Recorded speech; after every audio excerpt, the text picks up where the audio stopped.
दो और नए वीडियो, गैस सिलेंडर, दूसरी लड़की, दो कहानियां। बात कर रही हूं ग्रेटर नोएडा के चर्चित निकी भाटी दहेज हत्याकांड को लेकर। कहानी इतनी उलझ गई है कि जांच के दौरान अब पुलिस भी हैरान है। पूरे निकी मर्डर मिस्ट्री का असली सच क्या है, ये पता लगाना बहुत मुश्किल हो गया है। तरह तरह के सबूत और कई सवाल। दरअसल मामले में जांच के दौरान पुलिस के हाथ कई अहम सुराग लगे हैं। इस हत्याकांड में आरोपी पति विपिन के घर और आसपास से कई सीसीटीवी फुटेज भी पुलिस के हाथ लगे हैं। उसके कमरे से ज्वलनशील पदार्थ बरामद होने और नए वीडियो क्लिप सामने आने के बाद पुलिस घटनाक्रम पर फिर से गौर कर रही है। एक सीनियर पुलिस अधिकारी ने बताया कि निकी के कमरे से मिले ज्वलनशील पदार्थ को फोरेंसिक जांच के लिए भेज दिया गया है, जबकि घटना के सिलसिले में सार्वजनिक हुए कई छोटे वीडियो क्लिप को भी एकत्र कर उनकी जांच कर रही है। खैर, इस मामले में पुलिस की जांच कहां तक पहुंची है, किसका क्या कहना है, बात इसी सवाल पर होगी। पहला है, पुलिस फिलहाल जिस नतीजे पर पहुंची है वो पूर्व में लगाए गए इन आरोपों से अलग दिख रहे हैं। निकी को उसके पति विपिन भाटी और ससुराल वालों ने आग लगाकर मार डाला। पुलिस निकी की बहन कंचन के बयान को भी दोबारा जांच करेगी, जिसने कथित घटना का वीडियो बनाया था, प्राथमिकी दर्ज कराई थी और मामले में हस्तक्षेप करने का दावा किया था। कंचन की शादी निकी के देवर रोहित भाटी से हुई है। अब दूसरा है कि ये क्या कर लिया वाले बयान का भी सच, जो कि निकी की बहन कंचन ने बोला। इस पर अधिकारी ने कहा कि शुरुआती पूछताछ के बाद नए वीडियो सामने आए हैं, जिनमें से एक वीडियो में सास झगड़े के दौरान निकी और विपिन को अलग करती हुई दिखाई दे रही है और दूसरा वीडियो कथित तौर पर कंचन ने बनाया है, जिसमें किसी को ये कहते हुए सुना जा सकता है, ये क्या कर लिया। अब कंचन के बयान की दोबारा जांच की जाएगी। उन्होंने कहा कि अब तक दोनों परिवारों ने कई लोगों के बयान दर्ज किए जा चुके हैं। तीसरा है, क्या घर से बाहर था विपिन? सवाल ये भी है। पुलिस सीसीटीवी कैमरे की फुटेज का विश्लेषण कर रही है, जिसमें विपिन घटना से कुछ मिनट पहले अपने घर के बाहर खड़ा दिखाई दे रहा है। इसके अलावा पुलिस ग्रेटर नोएडा के जारचा इलाके में पिछले साल अक्टूबर में विपिन के खिलाफ दर्ज हमले के एक अलग मामले को भी जांच कर रही है। चौथा है, निकी के परिवार पर भी दहेज उत्पीड़न का आरोप लगा है। इस केस में अब पीड़िता के परिवार पर दहेज उत्पीड़न के आरोप लगे हैं। निकी के भाई रोहित पायला की पत्नी मीनाक्षी का आरोप है कि उनके ससुराल वालों ने भी दहेज उत्पीड़न किया।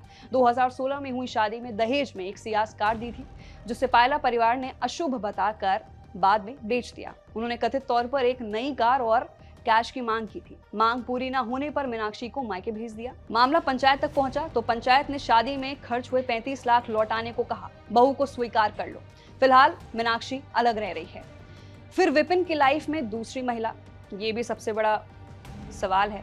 विपिन और उसके सहयोगी तुषार के खिलाफ पिछले साल अक्टूबर में पास के आनंदपुर गांव की 21 वर्षीय प्रीति नामक महिला पर हमला करने के आरोप में प्राथमिकी दर्ज की गई थी। दोनों पर जबरन महिला का फोन छीनने और जान से मारने की धमकी देने का भी आरोप है। अतिरिक्त पुलिस आयुक्त ग्रेटर नोएडा सुधीर कुमार ने बताया कि मामले में जांच जारी है और उसके आधार पर कार्रवाई की जाएगी। फिर सवाल ये भी है कि गैस सिलेंडर भी फटा था। निकी 21 अगस्त को सिरसा गांव में अपने घर में गंभीर रूप से झुलसी हुई अवस्था में पाई गई थी।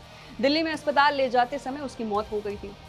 जिस निजी अस्पताल में निकी को सबसे पहले भर्ती कराया गया था, वहां से प्राप्त एक नोट में उल्लेख किया गया था कि वो घर में गैस सिलेंडर फटने से गंभीर रूप से झुलस गई थी और विपिन का चचेरा भाई देवेंद्र उसे गंभीर हालत में अस्पताल लेकर गया था।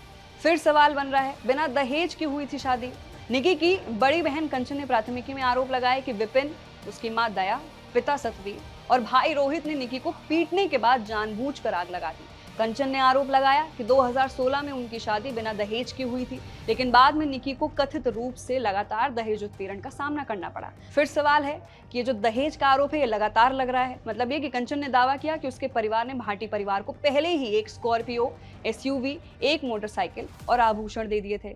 फिर भी उन पर 36 लाख रुपए और एक लग्जरी कार देने का दबाव बनाया जा रहा था। विपिन ने 25 अगस्त को पुलिस हिरासत से भागने की कोशिश भी की थी। इस दौरान हुए एनकाउंटर में पुलिस की गोली उसके पैर में लगी थी। फिर सवाल आया कि निकी बार बार पानी मांग रही थी जब वो झुलसी हुई अवस्था में पाई गई थी। दरअसल देवेंद्र ने दावा किया कि वो विपिन के माता पिता के साथ निकी को अस्पताल ले गया था। देवेंद्र ने भी कहा कि वो बार बार पानी मांग रही थी और कह रही थी कि उसे घुटन महसूस हो रही है। देवेंद्र ने घटना के समय विपिन के एक स्थानीय दुकान पर मौजूद होने की भी पुष्टि की। निकी के पिता भिखारी सिंह ने इन दावों को भी खारिज कर दिया कि उनकी बेटियों की सोशल मीडिया गतिविधियों की वजह से ये घटना हुई।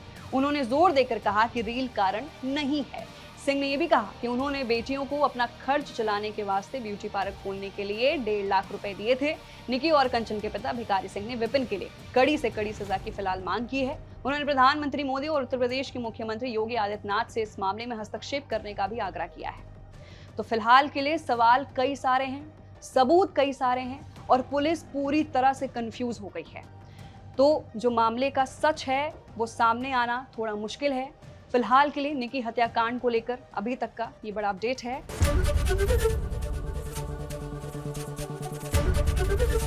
एबीपी गंगा, खबर आपकी, जुबान आपकी।